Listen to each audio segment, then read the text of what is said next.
দীর্ঘ প্রবাস জীবনের অবসান হলো এক আকস্মিক বিস্ফোরণে। নিহত প্রবাসী সালেক উদ্দিন ওরফে আহমদ আলী সংযুক্ত আরব আমিরাতে আজমান প্রদেশে ডেলিভারি ম্যান হিসেবে কর্মরত ছিলেন। শনিবার সন্ধ্যায় ইফতার শেষে জরুরি খাদ্য ও পানীয় সরবরাহের কাজে বের হন তিনি।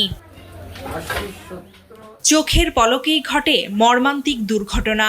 ইরান থেকে ছোড়া ক্ষেপণাস্ত্রের আঘাতে সালেক সহ আরও কয়েকজন গুরুতর আহত হন। পরে সিভিল ডিফেন্স ও পুলিশ তাদের উদ্ধার করে স্থানীয় একটি হাসপাতালে নিলে চিকিৎসকরা সালেককে মৃত ঘোষণা করেন।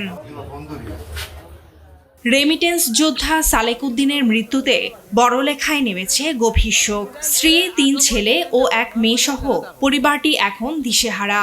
উপার্জনক্ষম ব্যক্তিকে হারিয়ে অনিশ্চয়তার মুখে পুরো পরিবার। মরদেহ দ্রুত ফিরিয়ে আনতে চান তারা। আমার দাবি হইল সরকারের কাছে যে আমার আব্বার তাড়াতাড়ি মরদেহ আমরা যেন পাই সরকারের মাধ্যমে। আমরা এর সাথে লেখাপড়া করতে তাই খুব ভালো মানুষ আসলা, এভাবে তাই মারা যাইবা এটা আমরা কখনো কল্পনা করছি না। দেশও তারে ফাটানি লাগে আর তার ফ্যামিলিরে কোনো সাহায্য সহযোগিতা গভর্নমেন্ট তাই করার কোনো সুযোগ থাকলে করা লাগে।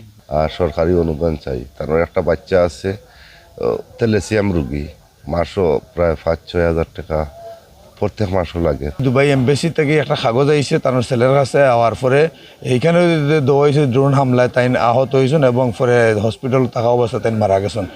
সালেকের মৃত্যু শুধু একটি পরিবারের নয়, প্রবাসী শ্রমিকদের নিরাপত্তা প্রশ্নেও নতুন করে ভাবনার অবকাশ তৈরি করে।